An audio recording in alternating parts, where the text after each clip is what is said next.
En la hora de la verdad, llega el editorial de Fernando Londoño. No parecería de recibo que un medio de comunicación serio que trata temas importantes se ocupe de la tragicomedia del hijo de Gustavo Petro y de su antigua esposa, porque ese es un sainete, claro, pero un sainete que tiene un fondo supremamente complicado, porque eso muestra el tenor moral de la familia presidencial, porque eso muestra lo que está pasando realmente y lo que pasó realmente en la campaña presidencial anterior. Lo de Nicolás Petro, que es eh, una tragicomedia, es supremamente revelador de lo ocurrido.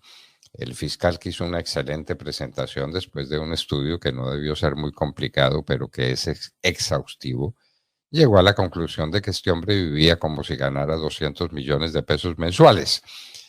Así vivía, así vivía. Carros de lujo, comprometiendo inmuebles importantísimos, dándole a su mujer unas cifras astronómicas de dinero, viviendo como un rey. ¿De dónde tanta plata? Un diputado a la Asamblea del Departamento del Atlántico que gana 13 millones de pesos mensuales, procedente de la corrupción. ¿De dónde venía ese dinero? Se habla por lo pronto del turco Ilsaka y se habla también del hombre Marlboro, pero parece que ese es el comienzo, que ese es el comienzo. Y obviamente nos vamos a tropezar con el tema del narcotráfico. Obviamente nos vamos a tropezar con la cocaína. La cocaína que está destruyendo a Colombia se refleja también en esta tragicomedia de la familia más cercana a Petro. Y Petro dice que es que no tuvo tiempo para educar a sus hijos. Claro que no, porque estaba cuidando las cárceles del pueblo y porque estaba preparando con sus amigos el asalto al Palacio de Justicia y otras bellezas que el país recuerda con horror. Entonces no cuidó a sus hijos, claro que no, pero ahora cuando están grandecitos puede imponer alguna forma de disciplina y saber qué es lo que están haciendo. El hijo de Gustavo Petro, Nicolás Petro, vivía como un rey con dinero ilícito, ilícito.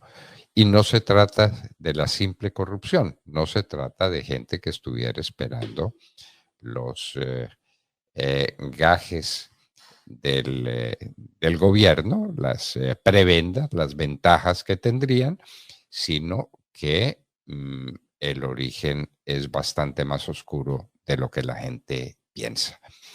De manera pues que todo ese dinero que pasaba por las manos de Nicolás Petro tenía un origen detestable, un origen espantoso, y ahí está, ahí tenemos el resultado de todo un proceso, un largo proceso educativo. Petro mismo lo dijo, que no lo había podido educar, que mal educado le quedó, pero que poco lo está cuidando ahora cuando tiene posibilidades de ser diputado de la Asamblea del Atlántico y cuando está recibiendo las cantidades gigantescas de dinero que no se han podido explicar de dónde vienen, porque lo que le demostró la Fiscalía peso por peso, centavo por centavo, no será lo único que recibió Nicolás Petro ni los únicos gastos que hizo. Y eso es sencillamente demoledor, porque lo primero que educa en el mundo es el ejemplo, el rigor con que se vive, la austeridad con que se vive. Uno recuerda que en Colombia hubo casos de austeridad que tenemos que recordar con orgullo, como el de Guillermo León Valencia, como el de Alberto Lleras Camargo, como el de Carlos Lleras Restrepo, para nombrar solamente tres de los grandes personajes, o el caso de Ospina y el caso de Laureano Gómez. Nunca un centavo mal habido, nunca un proceso indebido para enriquecerse eh, por cuenta de las prebendas que el Estado puede dar en compensación. Esto que estamos viviendo, señores, es atroz, es atroz. Ya viéndose perdidos, absolutamente perdidos, la ex esposa de Nicolás Petro está prometiendo colaboración con la Fiscalía y lo mismo ¿Quién lo pensara? Nicolás Petro también quiere hacer acuerdo con la Fiscalía, pero para que sea acuerdo, para que el acuerdo sea posible, tiene que decir cosas que nadie sepa y cosas de suficiente importancia como para que se le pueda disminuir la pena gigantesca, enorme, a la que está condenado por anticipado por la comisión de delitos continuos que quedaron en evidencia en esta audiencia de imputación de cargos que le adelantó la Fiscalía General de la Nación al hijo del presidente de la República. Qué espanto, qué dolor, qué vergüenza. Nicolás Petro ha puesto de presente, ha levantado la enjalma, como decimos los campesinos, para que se vieran todas las peladuras de la mula.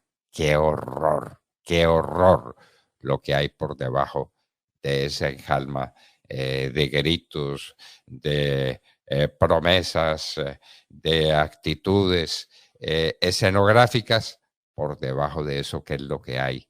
Una corrupción sin límites, una corrupción que se extiende por todo el proceso administrativo. El ejemplo cunde y el mal ejemplo es peor que cualquiera. De manera pues que aquí tenemos un mal ejemplo que proviene nada menos que del hijo de Gustavo Petro, y no a propósito de cualquier cosa, sino a propósito de la manera como fue elegido presidente de la República y de la manera como está ejerciendo su cargo. La tragicomedia de Nicolás Petro es mucho más que eso y hay que seguirla de fondo, a fondo. Por eso estaremos pendientes de lo que ocurra entre hoy y mañana en conversaciones que la Fiscalía sostendrá con este sujeto y con su ex esposa para saber cuáles son las formas de colaboración que están planteando con la justicia para ver reducidas sus penas. Qué espanto, señores, y qué vergüenza. El tenor moral de este gobierno ha quedado en evidencia. www.lahoradelaverdad.com.co